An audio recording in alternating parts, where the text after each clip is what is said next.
Today I'm at the Upper Derwent Valley in Derbyshire at Derwent Howden Reservoir, and we're going to be having a walk up to Alport Castles and back, a bit of a circular around 10-11 miles. I've got a surprise for you. The dams are flowing in full flow, so hopefully I'm going to get some video of that. Down with my mate Dan, who's kindly driven us here today. It's a lovely day. We had planned to go to Wales, but there were storm warnings and reports of power lines down on the A5 on the road where we were going, so we called that off. But he'd already booked the Monday off work, so we decided to make the most of it. The weather looks good, so we're out in the Peak District today.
It don't matter what angle you put the camera in, because you can reframe it. You can always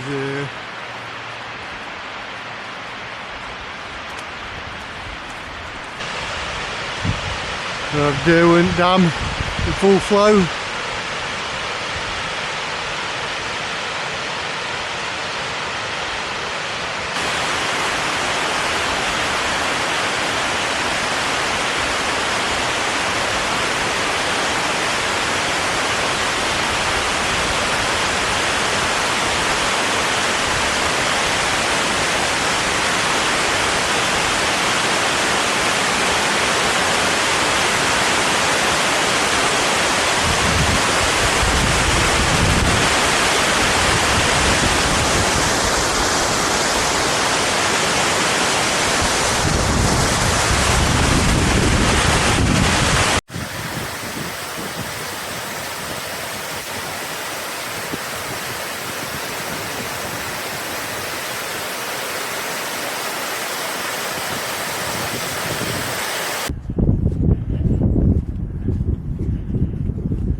listen. Oh, You alright? yeah, I'm alright. You twisted your ankle? Oh.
So that was a windy walk through from Fairholmes Visitor Centre at the Derwent Valley up to Alport Castles and back. Just over 9 miles circular, very windy on the top there, as you can see and hear from the video. Yeah, I had a lovely day out. Thanks to Dan for picking me up and taking me. Chauffeuring today, really good of him. Good to catch up, it's been a while, and get out into Derbyshire. Thanks for watching. Catch you on the next one. Next weekend I'm in London, and then after that I'll be more hiking probably. So if you're interested in seeing more, subscribe, and catch you later. Thanks a lot.